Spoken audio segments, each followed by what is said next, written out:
Welcome to episode 420 of the Red Dirt Agronomy Podcast. I am Dave Deacon, and have we got a great episode for you. You may remember that we took the show on the road a couple of weeks ago and headed north to Wichita for High Plains Journal Live. We had a great time talking to a lot of folks from Oklahoma and Kansas who were attending sessions, and in between sessions, they had some great questions about wheat developed at Oklahoma State University. Well, technically, they were asking the questions of the folks in our neighboring booth, the Oklahoma Wheat Commission, but Dr. Brian Arnell would chime in from time to time with an answer or two. Now, over the next few weeks, you'll hear more of the conversations that we recorded with the folks up at the High Plains Journal Live event, so stay tuned for more of those. Now, this week on the Red Dirt Agronomy Podcast, we're learning about the Oklahoma Wheat Commission and how they're working for Oklahoma wheat growers to develop new varieties, get the most out of the varieties already going into the ground, and developing markets around the globe for the harvested grain. All that from the Oklahoma Wheat Commission's Executive Director, Mike Schulte. Our chat with Mike is coming up in just a minute, but first, if you're new to the Red Dirt Agronomy Podcast, I would personally like to welcome you and invite you to hit that follow button where you get your podcasts. It's just a way to make sure that you get the latest episode of the Red Dirt Agronomy Podcast every time. Now, just a reminder, you will be able to find all of the information we talk about on this episode and past episodes on our website, reddirtagronomy.com. Let's kick things off with a quick trip around the booth for an introduction to the dream team of dirt and everything that grows from it. Let's start with Oklahoma State University Extension Precision Nutrient Management Specialist. I've got a last question, and I'll preface with you can plead the fifth, okay? So, and I've been struggling for the last 10 minutes. How do I want to phrase it appropriately? Dr. Brian Arnell. And across from him is a postdoctorate in the Plant and Soil Sciences Department at Oklahoma State University. Just tape it on your forehead like an ID. You turned 21 today, right?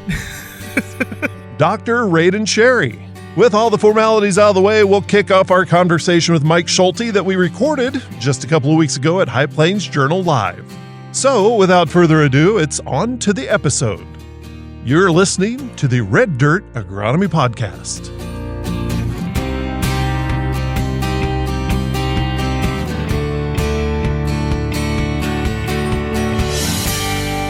You don't want to introduce where we're at, Dave? Well, yeah, Brian, go ahead and do the introduction. He doesn't know where he's at right now.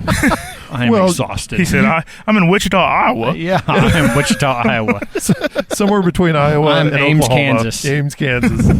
Yeah, but no, we're at the High Plains Journal Live, and Brian gave a great talk just a couple of minutes ago, and we have the executive director of the Oklahoma Wheat Commission, Mike Schulte. Glad you looked at his name tag to well, figure that out. It is handy. It is handy.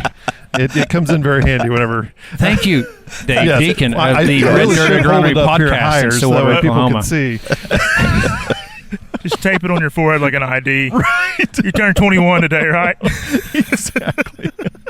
So, Mike, this is kind of is obviously out of the bounds of Oklahoma up here in Wichita, and the Oklahoma Wheat Commission and OGI have a booth up here.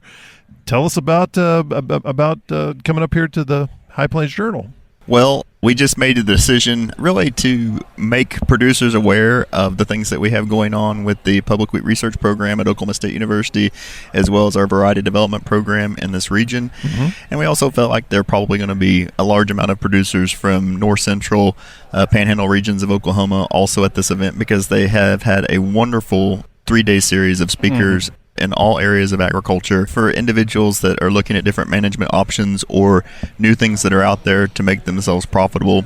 Specifically in times right now, like where we are in the wheat industry, it's really challenging for producers with price. Yeah. And so by having these opportunities for producers to get together and maybe talk about some of their challenges together, gives them a good opportunity also to have these resources available in front of them to be able to maybe hopefully make better management decisions on input costs as they're moving forward, because we do have a lot of challenges that we are facing right now just due to price in the commercial marketplace. As we're manning the booth, because you guys were gone listening to Dr. Carver, that was a jab.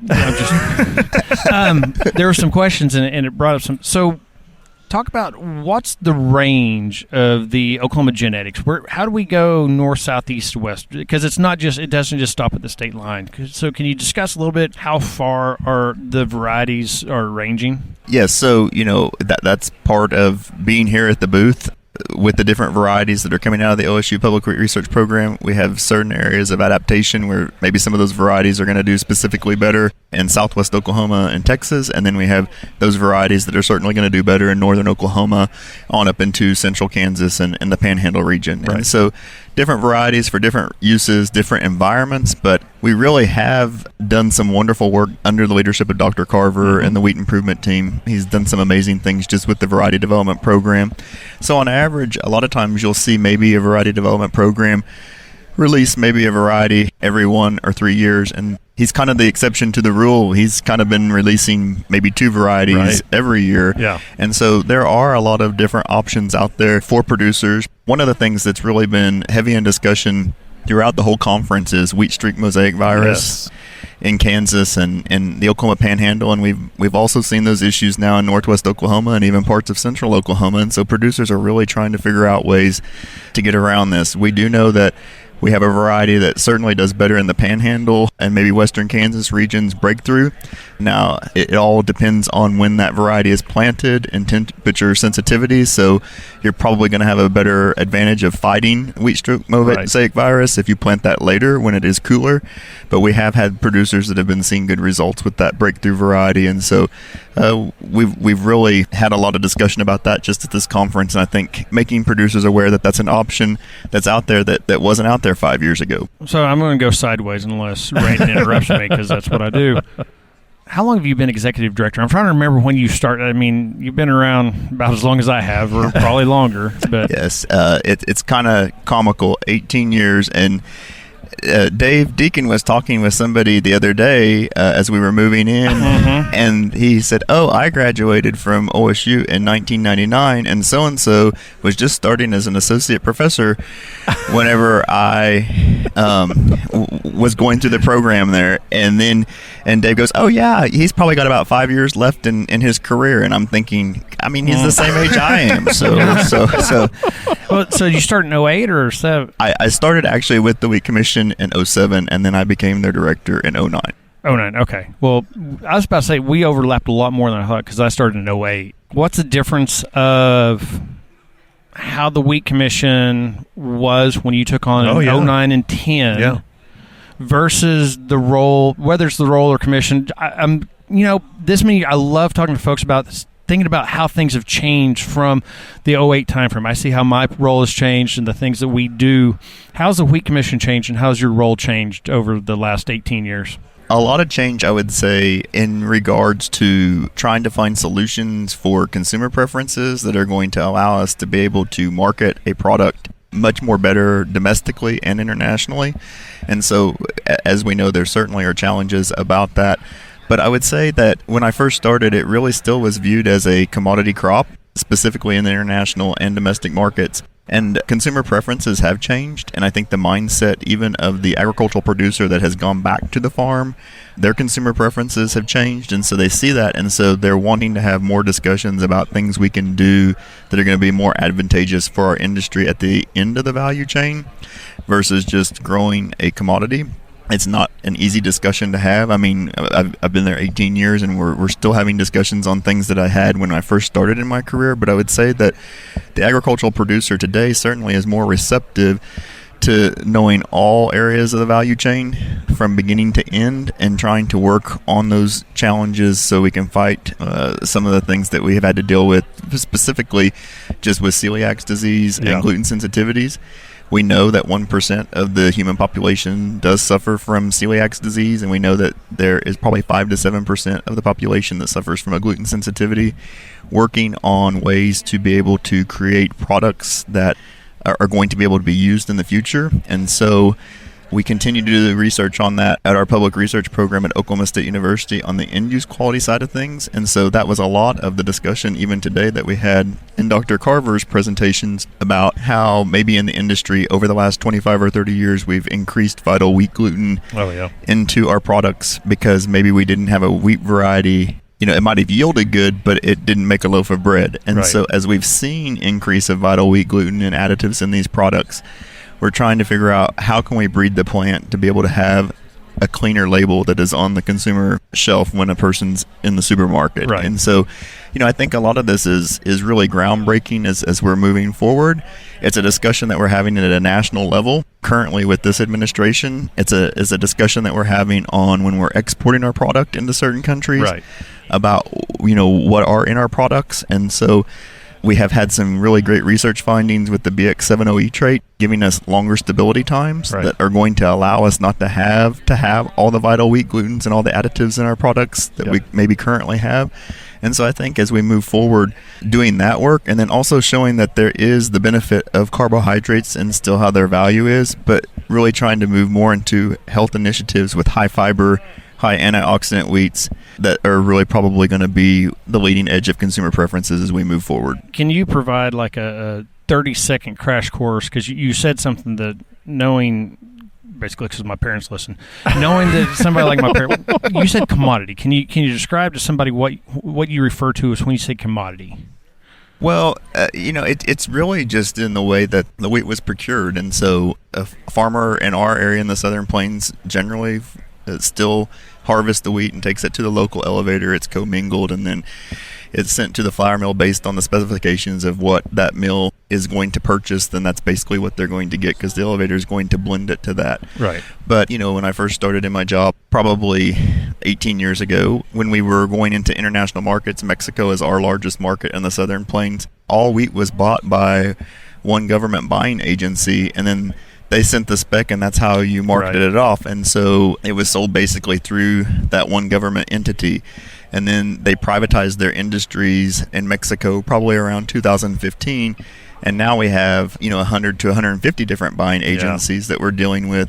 And so they're all trying to find ways to get into the consumer marketplace with something that they can offer that's different maybe than what their competitor is. And so that also has really changed in the last 18 years. I would say industry was very tight-lipped or closed-lipped, and they maybe didn't want to discuss some of the things that they were working on their end. It was very proprietary until they realized that they're now trying to find ways to differentiate themselves in the marketplace. And so they see the value much more today on what we're doing with our research programs on the end-use quality side, because they want to be able to take that information, if it can be more successful for Right. them, to be utilized. And so if you are in the baking industry and you can cut out 20% of your additives, well, there's a great value of that to them that then hopefully is going to be passed on to the consumer and to the producer at the end of the day.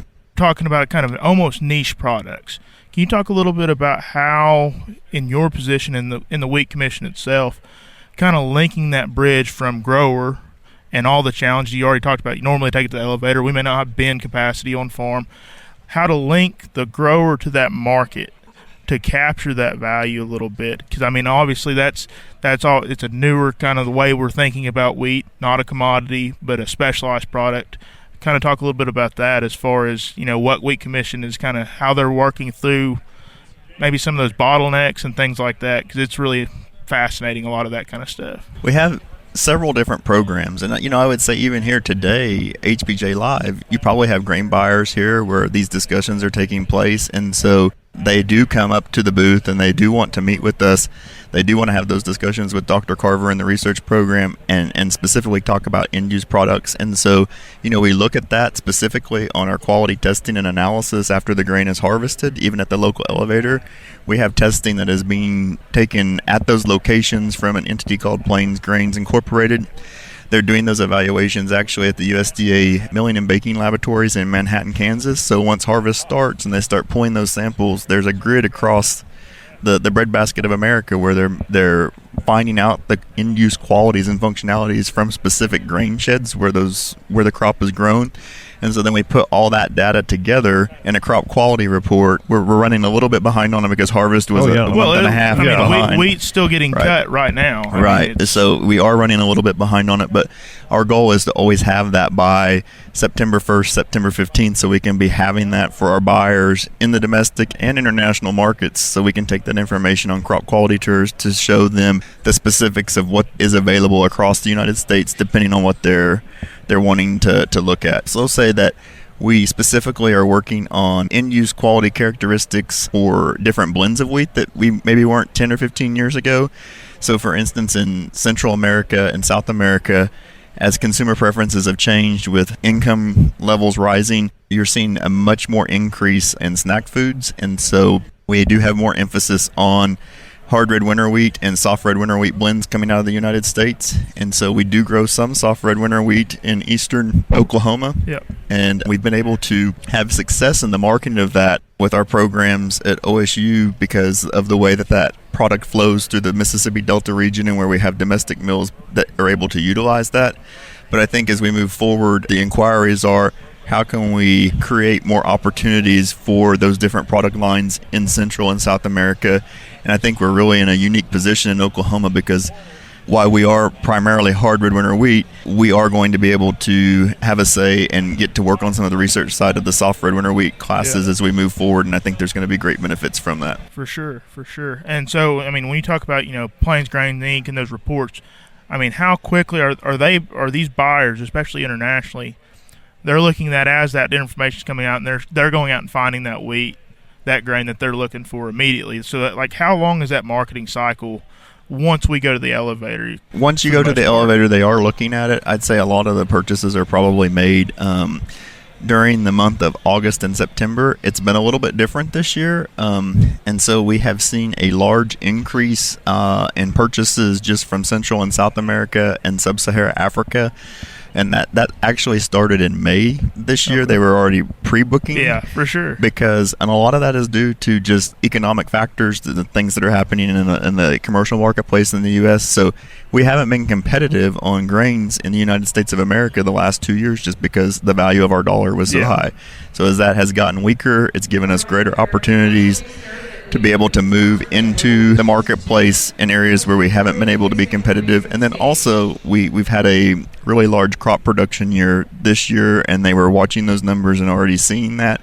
So they were trying to get contracts already locked in for the future because they knew that those opportunities maybe were going to exist. So we, for once, are competitive on the global market price when you're looking at hard red winter wheat, Gulf wheat compared to wheat that was coming out Black Sea region. Yeah, and so we're about $10 a ton cheaper right now.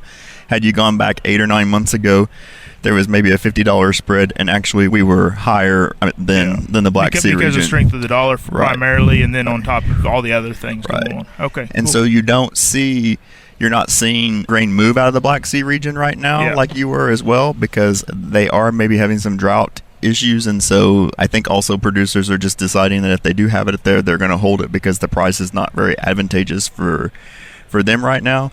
So, I often get questions of, well, what good is it for us to be moving wheat if we're not getting paid as the producer? And so, it's a real challenge right now as we move forward, but we also know that we've got to try to build markets and build demand for this product and try to move it out when we can. Yeah. And so hopefully 6 months to 7 months from now, we'll be able to see some benefits of that work that is taking place because of the movement of grain out of the U.S. that we didn't have 2 years prior. I mean, at the end of the day, commodities are still a reputation business. Do you have the quality? Do you have the quantity? Can you fill my order?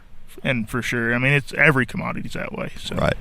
Well, and you've kind of touched on a little bit. Part of the mission is developing the markets across the world. What are the top 5-10 markets across the globe that Oklahoma wheat could be found in? So right now, certainly Mexico, just because of proximity. Right. We're doing a lot of work in South American countries. So Ecuador is one where we had a trade delegation this summer come to Oklahoma. They had not been in the marketplace of U.S. wheat the last 2 years, but they have returned this year, and they're going to be coming on strong. Peru is also a strong market for us.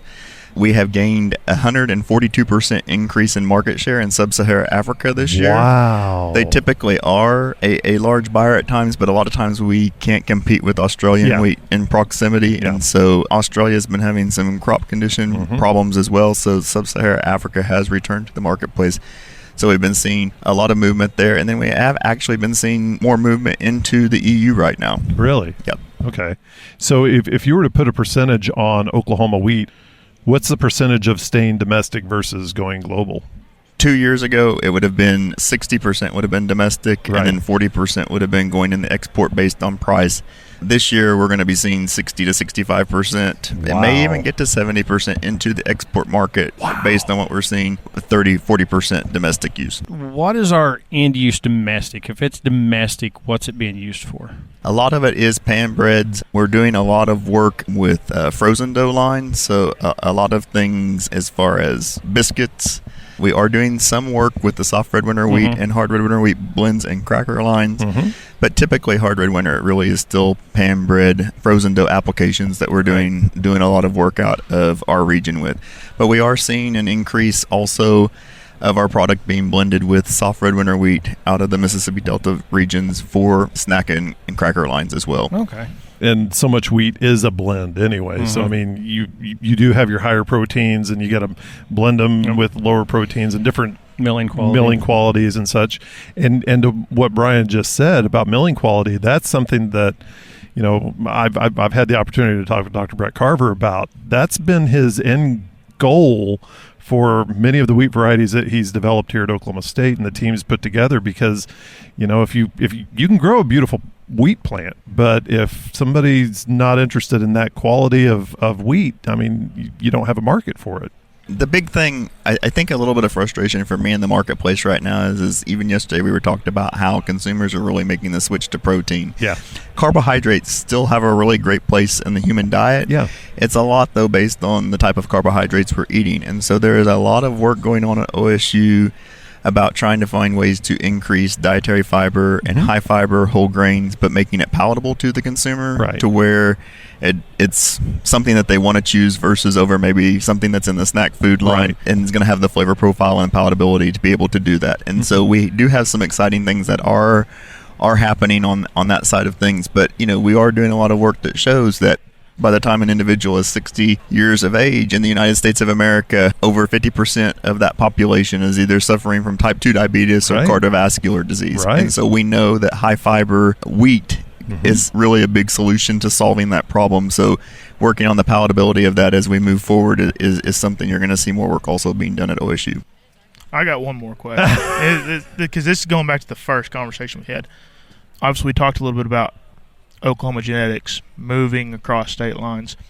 With the way primarily the beef market is right now, and people wanting to retain cattle, graze cattle, are we seeing more maybe interest in OGI because the grazing-grain system, which really nowhere else focuses on?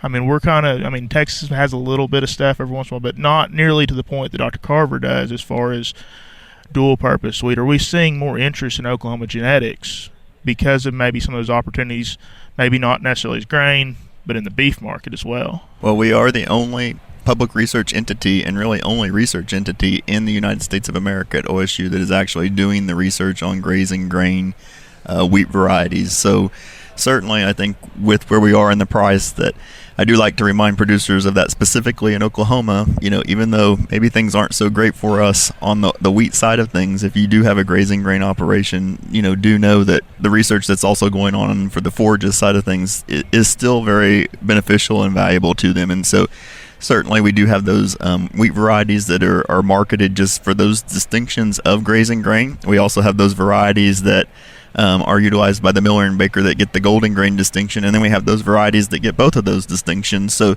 that's something that we also really try to educate producers as they come by the booth as to what varieties are going to work really well for their operations if they're doing both of those things or if they're doing one of those things. But we do have an increase of interest certainly from producers right now on the forage side of things, just because we do have breeding options that impact the selection pressure for those varieties when you're putting cattle out there on them. And so, you know, one of the things that's kind of exciting to see too, because of the grazing pressure that sometimes takes place in these research plots, we know that those plants are in much harsher conditions and environments when those animals are out there. And sometimes when you see the plant recover, you can see benefits through the breeding process via adaptation as it moves forward that has been very beneficial on the forage side of things and also for the yield side of things moving forward when making some of those variety selections. So looking at dual purpose and graze out wheat, tends to be, I'm hearing more about it on a more, not just national, but international. Have you had groups from Australia or other places around the U.S. reach out and discuss what we have on site, or is that just something that you know is happening? Because I know Australia is getting a little bit more efforts into looking at dual purpose, and I know I've seen some of the Southeast considering and looking at some early studies into dual purpose wheat. As far as people coming to us at the Oklahoma Wheat Commission from the international side, we've really not had a lot of interest in that, but that'd be great. After this podcast today, who knows? Maybe they'll be reaching out. All 2 of our Australians might listen.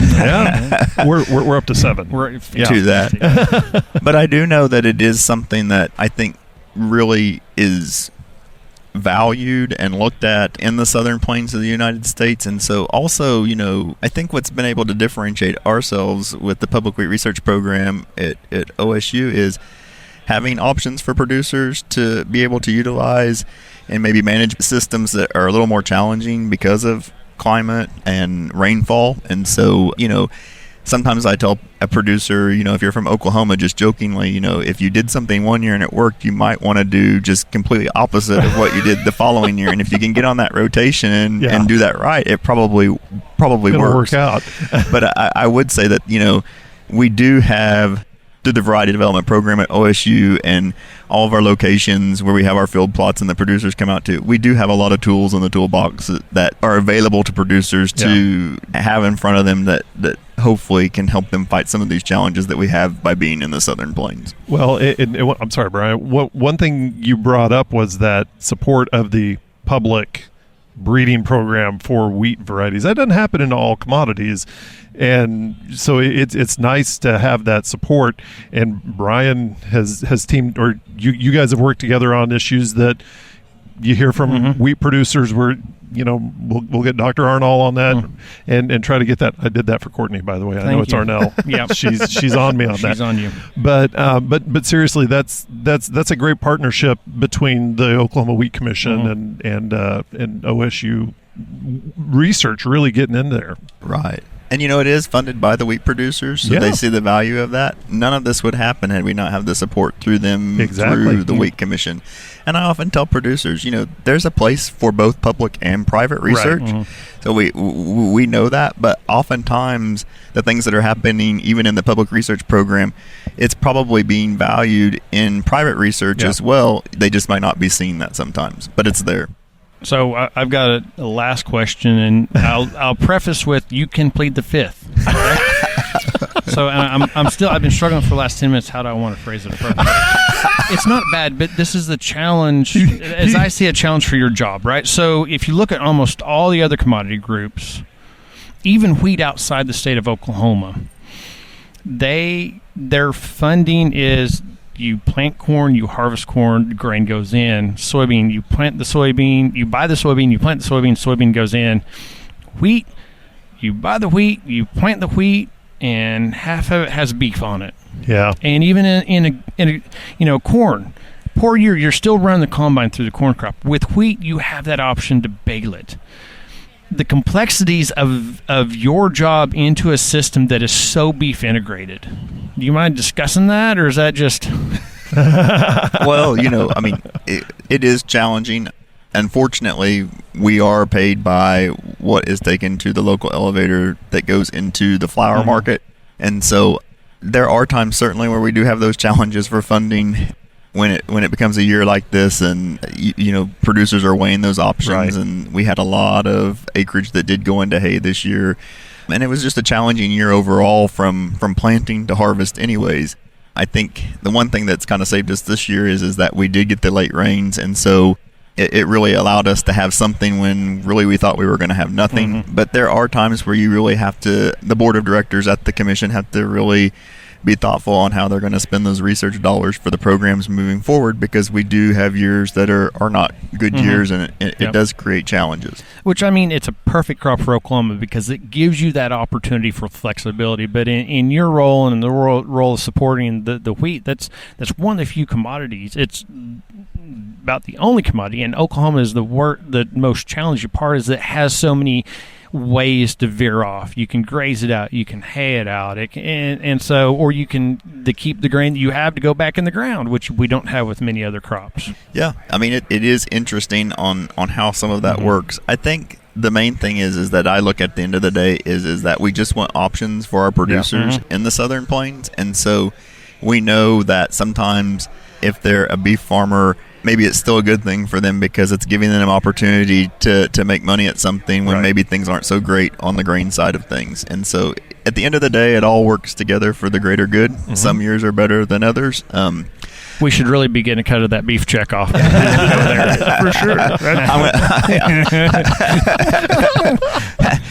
That would be nice, but I don't think it's going to happen. So, well, Mike, thank you so much for going on with us. This has been a lot of fun, and we've had a great time. Actually, we've been able to share the booth here with you at the High Plains Journal event, and then also in Enid in the winter too. So it's been a lot of fun. Thanks for having us. Thanks, Mike. Yep. Thanks for being with us.